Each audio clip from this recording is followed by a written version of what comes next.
This is something we talked about with the newest members of Congress who are seated with us. And Debbie Dingell, you brought that up first. You said we're going to have meetings, we're going to be on the same page, we're going to speak with one Michigan voice. Tell us about that. Well, I think the 5 freshmen, I mean, we're not always going to speak with one Michigan voice, but we all love Michigan. And I think that American people and Michiganians, Michiganders, whatever we call ourselves, are tired of the partisan fighting, that they want us to come up with answers, solutions. Compromise is not a bad word. I've known Brenda a long time, but David and I have served on boards, et cetera, and we talked when we were both candidates. Let's work together. Let's learn together. Let's learn issues. And we sent a very strong message that that's what we were going to do as 5 freshmen, going to the auto show together, meeting with Dan Gilbert to learn about Detroit. We've continued to work together. We're going over to John Molinari's district, touring farms, and we're all learning together and finding that common ground because we think that's the right thing to do, and it's what Michigan people want us to do. I've been really encouraged as a freshman class, with us, 5 of us being from Michigan, we have really bonded. The thing that was so impressive when we have these monthly meetings, the entire delegation, is that we're focusing on what we can agree upon. We can agree that we need to protect our waters, our fresh waters. And that's something that we will work together. We agree that we need to ensure that our veterans, and in Michigan we're a little challenged with the level of support and funds that are being distributed to our veterans, that's something we collectively say, make a focus of ours or a priority to increase the funding to our veterans. And also infrastructure, we all know that Michigan, as we just heard this last discussion, that should be a priority, the Highway Trust Fund, that we need to get behind that, not to just kick the can down the road, but to make things happen. So we are continuously finding those things that we can agree upon and work together across the aisle, and that's the key. What can we move forward to take care of Michigan? We're going to have disagreements, but there's some powerful issues that we can all come together and address, and I'm very encouraged by that. Dave? I agree with everything that's been said, and I think we're meeting often, we're communicating, we are trying to find areas where we can work together. We all signed the currency letter as it relates to TPA, which is important. And I think, fundamental, there's a trust that if we disagree on something, we'll talk about it, and none of us will be throwing bombs at each other, which I think is what irritates, people more than anything, is it's just not productive, and we haven't done that, and I can't imagine that we will. Well, it wasn't that long ago that you were a layperson like the rest of us, and we are tired of you guys not working together, or those guys that were there. We now do have a lot of hope that you new guys, and you're not really new, Congresswoman Dingell, but on the Hill there, you're new as a congressperson, I understand, but you've been there a long time. We need you to work together, and you guys know that better because a year ago you were out there complaining about Congress not getting things done. Yeah, I mean, I spent 30 years in business, and in business you sit down and you figure a solution out. You don't not talk or not try and find a common ground. So it's for me, it's been refreshing, and I look forward to our meetings. As a businessman, as a mayor. As a mayor, I campaigned on, the roads and investing in our infrastructure. A pothole doesn't have an RD on it, it needs to be fixed. And as a mayor, you work with across the aisle with business, with the community. You know that to get things done, you must work together. And so get past your beliefs, let's focus on the issue and work together. And it's different in Washington, but I'm so encouraged by this freshman class. And it's not only just the 5 of us, I am really encouraged by the members that I saw coming in. And we have collectively made sure that we literally cross the aisle on the floor and continuously stay in touch and talk. And Congresswoman Dingell, you've always been one that would easily cross the aisle if need be, or if it was called for. I think it's very important. I am new, but we've been mentored by a giant, I will say that, and I'm lucky, and he's always worked across the aisle. He's been brought to task for it, and he's never been sorry one minute that he did. We're not problems in this country, aren't Republican or Democratic problems. They're American problems. They're Michigan's problems. And we've got to solve them.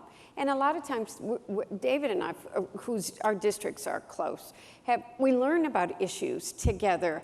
And so when you're getting information, you can trade off on ideas and strategize. And, you know, so anyway, we think it's important. We think we're all working it. We're doing it together. It's important. Congresswoman Lawrence, you mentioned in your opening comments the Transportation Highway Trust Fund, a big, important topic. But you said we don't want to just keep kicking that can down the road. But aren't we kicking that can down the road right now? It's very frustrating. And this time, when we were in caucus, that we would support this extension short term based on the commitment that we will sit down and develop a long-term strategy and plan and investment in our infrastructure.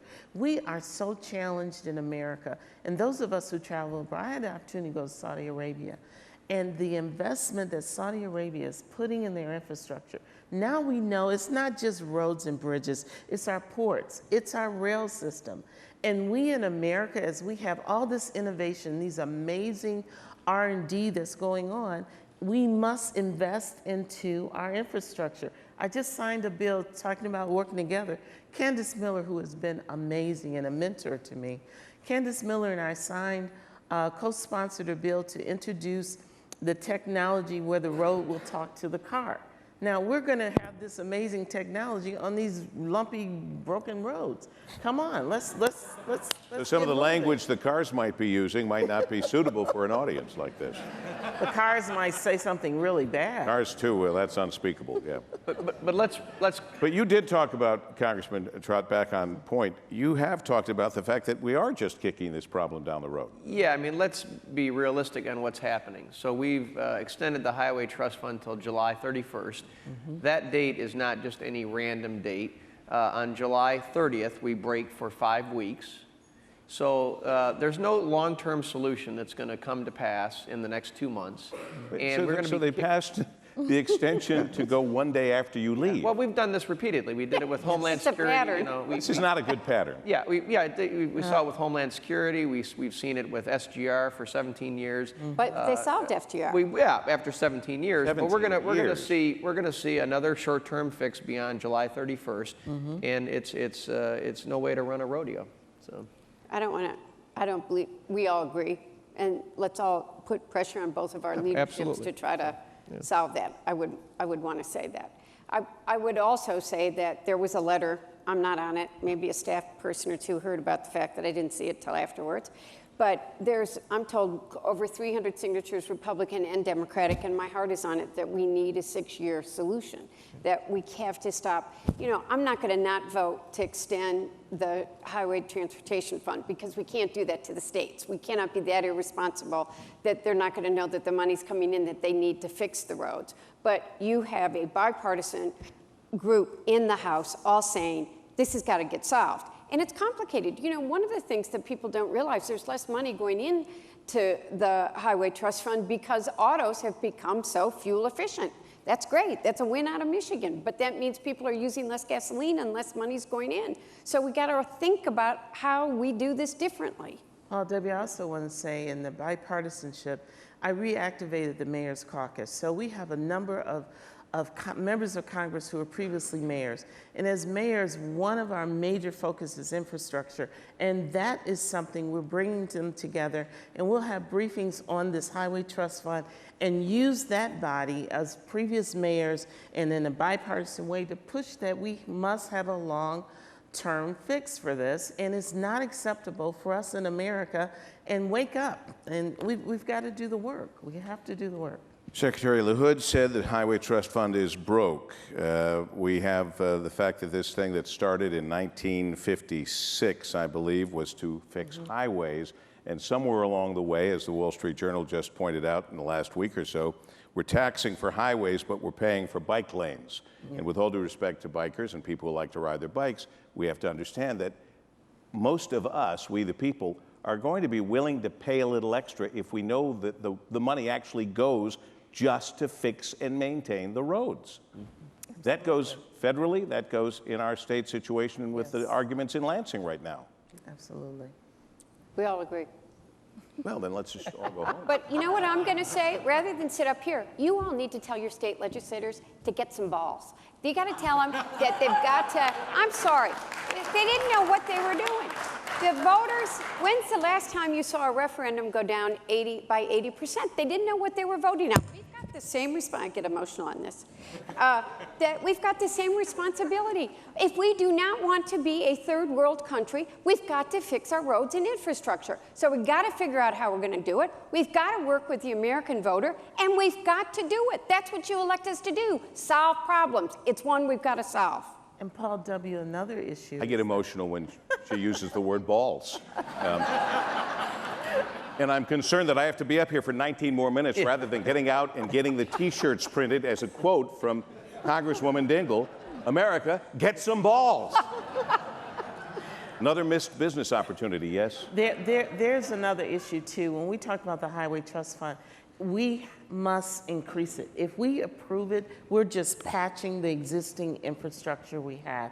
And this is the hard conversation, that fund must be increased because we need to reconstruct roads.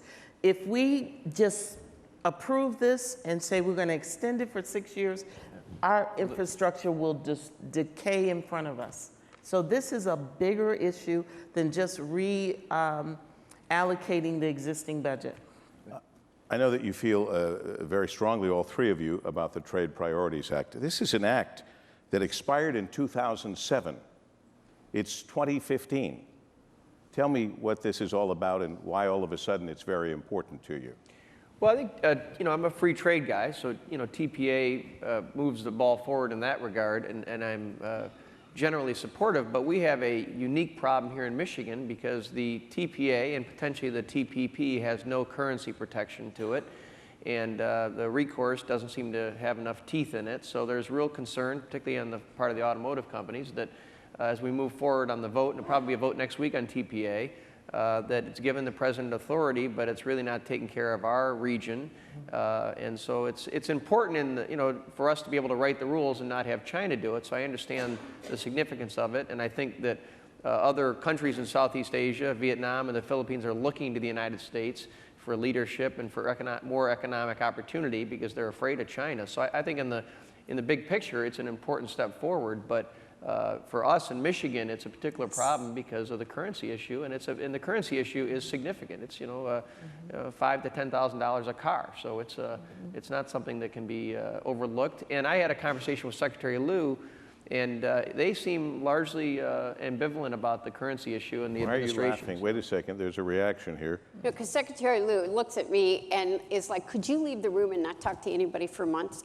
Because, but David's absolutely right. The fact of the matter is currency manipulation matters. We've done this. I've seen this movie before. Look at NAFTA. We've lost 1 million jobs because of NAFTA. Let's take the Korea Free Trade Agreement that everybody, Ford Motor Company had their arm broken on, GM had their arm broken on. Let's talk about what happened after that. Okay, we have 20,000 more imports into Korea and 460,000 more Korean imports into the United States. Let's talk about currency manipulation. Let's talk about the fact that right now the yen is 120 to $1. That comes out to $8,000 to $10,000 per car for the Japanese. That's being used to undercut the cost of parts, do advertising, and undercut the overall cost.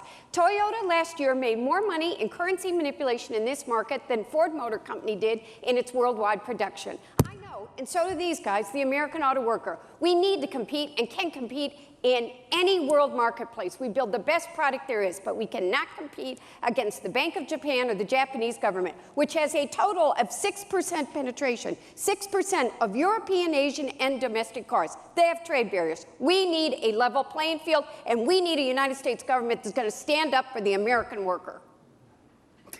That would be an applause line if I ever heard one.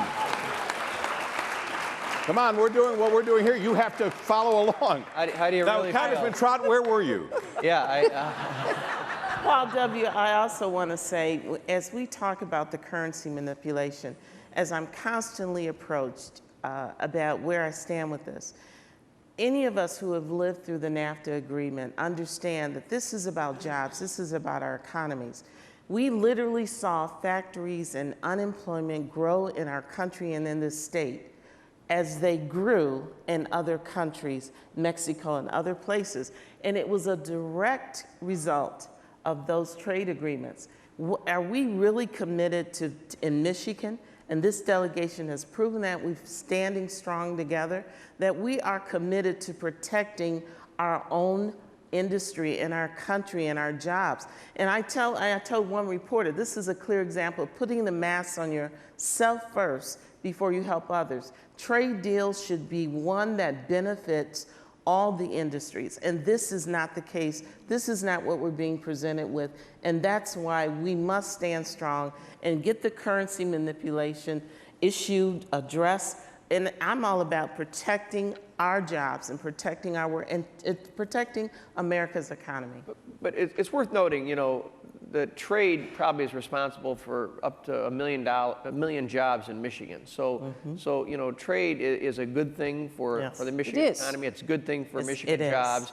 But the president's unwillingness really to have currency, and his concern is, you know, that we can't be dictating monetary policy to other countries, and that's really not what we're after. What we're after is blatant, egregious violations of currency manipulation and having the agreements address that. And I don't know that it's going to happen because I'm concerned that the president is not open to that conversation. And there are some, you know, it's interesting because there are some Republicans who are going to vote against TPA for the single reason that they don't want to give the president the authority. I don't agree with that analysis, and I think TPA actually gives Congress a more meaningful role than we currently have. So I think it's a complete misread. But some folks have said that they don't want to do anything, and we just have to wait out the next 2 years till we get a new president, and then we can work on this. And I don't agree with that approach at all, because you know, if you think about 2 years of doing nothing, and then you get a new president, Republican or Democrat, and they get kind of settled in the job, it'll be 4 years before we have any meaningful trade agreements. So I don't think that's the right approach, but we just need the currency addressed. And, you know, the problem is Senator Rob Portman, Ohio, Republican, worked with Senator Stabenow on a currency manipulation amendment in the Senate, and President Obama put out a veto threat. That tells you he's not going to deal with currency manipulation. We have a responsibility in the Congress to protect you, and we want you to be able, business needs to be able to ship overseas, but you need to have a level playing field. Absolutely. It seems as if you, obviously, the three of you are of like mind. What about your colleagues back in Washington? And why would the president be tone deaf with apparently everyone bringing this up? You know, one thing I found being a freshman in Congress is that there's many agendas, many. Some you kind of understand, others you don't. But what my job and what our job is to protect the interests of our state and of our districts. And so the president has an agenda with this, and I'm very much a Democrat and very supportive of my president, but I am sent to Congress to stand there and address the issues, dive into it, and protect what's important back here at home. But Paul W., the president's not moving on this issue for the simple reason that the administration believes that any currency manipulation protection would kill any potential trade agreement. That's the line. That's what we're hearing. That's the company line. Anyone, anything else on this before we move on to another topic? I don't know, Debbie, I think you probably have something more you could say. I mean, do, Congresswoman Dingell. Oh my gosh, you got me Debbie. finally to call me. Oh. She always says, call me Debbie, and I never have, and I just, that was Freudian. Congresswoman Dingell, I know you have strong feelings about the Export-Import Bank reauthorization. Tell us your thoughts. Well, I think it should be extended and renewed. The fact of the matter is we're talking about level playing fields in trade. We are competing with many governments overseas that subsidize their governments, from China to Russia to many of the Mideast countries. And I'd like to make a point very strongly. The Ex-Im Bank does not cost the federal government $1 single. And actually, in the last 17 years, has made, I think, $7 billion. But it is a way to support small businesses and to stabilize them in terms of exporting to other countries. And so for all those that want to help support these American products going overseas, it is a very important tool in the toolbox. I had the opportunity to meet the current president of the of the bank and actually visit some of the small businesses that have benefited from that. The fact that this is such a volatile discussion right now, and this is something that is working, and we have something that's working, that's benefiting the small businesses. Let's keep it there and let's support it, and so that we can continue to grow this trade issue and import exports. It is so critical for us to be competitive. And I really don't understand I won't say I don't understand, I don't support the discussion and the issue of attacking something that's working in America. Let's keep it there. Let's use our balls and fight that one too. It's an epidemic. Well, just, I'm not going there, so Yeah, well, I'm just impressed you didn't cross your legs just now. I might move down. I'm fighting the urge. So XM's going to elapse if it's not reauthorized by June 30th. There's a lot of conflicting information on it. Jeb Henserling, the chair of financial services, will tell you that, in fact, if you use fair accounting methods, it doesn't make money. He'll tell you that it's corporate welfare. It doesn't create jobs. He'll tell you we don't need a level playing field because it accounts for less than 1% of our GNP. The one thing I do believe about XM is it does need to be less political, and it does need to stick to its original mission, which was to be the bank of last resort. And in my opinion, if you can get a surety or a guarantee from the private sector, albeit it may be more expensive, that's the proper role. We don't need the government filling that role. And if you can't get a guarantee or a surety for something because you're trying to borrow on a foreign company's balance sheet and no one will lend on that, then maybe that is the right place for a small business to have the XM Bank fill. But today, I do have concern. And the other thing about XM is they're their own worst enemy. Several years ago, there were 75 recommendations that Congress made, and they didn't implement any of them. They ignored them. They haven't been transparent with Congress. So they've created some of this problem themselves. They've done a good job. I've been contacted by at least a half a dozen businesses in my district that say that XM is critical to their continued success. And I appreciate that, but we do need to have them stick to their mission, which is a bank of last resort. If you can go get a surety from Lloyd's of London, or you can get a line of credit from Bank of America, it may be a little more expensive. That may be a better solution than having XM be everything to everyone, because that was not the original intent. International trade is incredibly important to Michigan and to America. It's a critical economic engine for Michigan jobs, American jobs, prosperity, and strength. But here's the reality. When one of our companies, maybe is like a small company, may not be competing with a foreign company, they're actually competing with a foreign government. Yes. Because the foreign governments are underwriting the foreign companies. Yes. And that makes it an unfair fight. That doesn't work. Correct. What do we do? That's exactly Well, I what's mean, happening. actually, the entire delegation, another example, delegation working together, Delta has raised the issue with a number of other airlines about fair sky. I think we call it fair skies.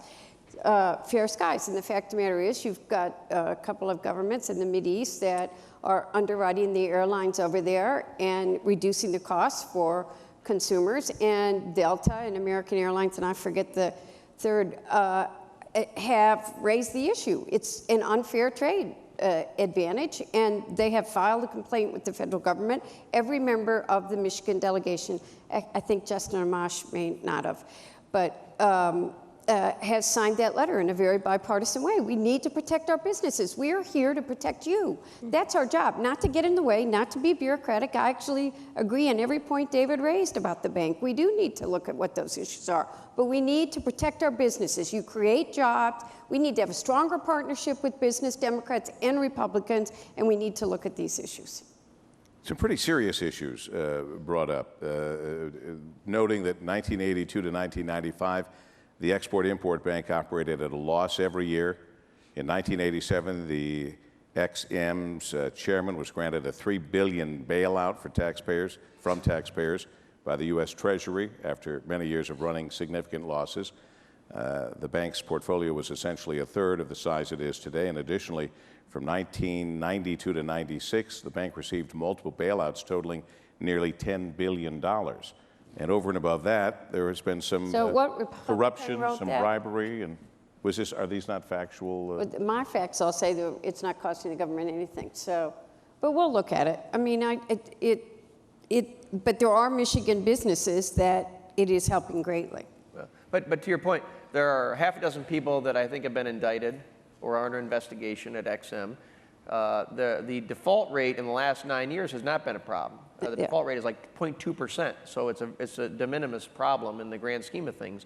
Whether it makes money or not depends on the accounting method you use, but in the past, you're correct, there has been problems and there continues. And they tried to clean it up, and David was right that there was a report that there were a number of things that they needed to look at. I'm going to go back and read that, and they Paul, need to we're look at at a that. situation where do you throw out the baby with the bathwater? We have this support system for our small businesses that are working. Are there things we need to correct? I sit on oversight on the government committee, and I look at all the problems that are happening in our functioning government. There are some things we need to fix, but in this case, it's clear. You don't throw the baby out with the bathwater. Let's address those issues. This is something that gives us opportunity to be competitive in import-export, so let's fix those things that we're talking about, and we don't want to talk about the economy and things that are happening. There's so many things that play into alleged bailouts that has been essential to the survival of our country. So that should not be a red flag to say that this is not a functional resource that we have in our country. It's a tool in the toolbox. Yes. Anything else, David? I think Your eyes got wider. I just wondered if you wanted to say something. no, I agree with everything Brenda said. I think it serves a role. We just have to relook at making sure they stick to their mission and David's right. and it's more transparent and more accountable to Congress, because that has not been the case. We moved from the Highway Trust Fund, the Trade Priorities Act, the Export-Import Bank reauthorization, and now finally the age-old conversation about immigration and what you can or cannot do, or what you think will happen, and how we're going to somehow come together on this. Debbie, you first. I mean, Congresswoman Dingell, you first. Let's stick to Debbie. I'm Debbie. A congressman is my husband, that I love very much. Okay. I think comprehensive immigration reform is absolutely needed in this country, but that's a different question than when will it happen. And we have unable as a Congress to come together on it. The fact of the matter is, I've never seen a broader coalition of people want and ask for comprehensive immigration reform, from labor to businesses, from farmers who cannot get the people that they need to pick their crops, to businesses that aren't able to get the people that they need in some of their businesses. We've got a lot of very complicated issues. We've got to deal with children that have been born here. What do you do with their parents? What's fair? What's not fair? This has always been a land of opportunity. We've got to deal with tough issues. We've got to make tough decisions, and there are going to be some really tough ones, but not dealing with it doesn't make it go away. Congresswoman Lawrence. I have the good fortune of having probably one of the most diverse districts, not only in Michigan, but one of the most diverse in the country. I have had the majority of my casework be related to immigration issues. It is an issue in America. It's a family issue, and it is incumbent upon us to get comprehensive immigration reform. So we talk about the family issue. A lot of times I've talked to corporations, and we talk about the visas that we bring individuals over to fill jobs that are needed. It is a time for us to really have the serious debate like transportation, infrastructure. But what has happened, this is my most frustrating thing. And try to being wrap in up with Congress. this so that we can be finished. My on most time. frustrating thing with Congress is that we can't have that conversation without the poison pills being put in to stop us from having that real conversation, and I'm fighting to have it. Final word, Congressman Trott. So I think immigration is probably the most partisan issue in Washington today, and it's going to remain that way for the next couple of years, I believe. And I don't want to sound partisan, but I think the president has created some of these problems with his executive orders and his unwillingness to work with Congress on immigration. He's taken a very extreme position and not worked with Congress, And I think the first thing we have to do to get the debate going in the right direction is to pass Chairman McCall's bill, which calls for a $50 billion investment to secure our borders.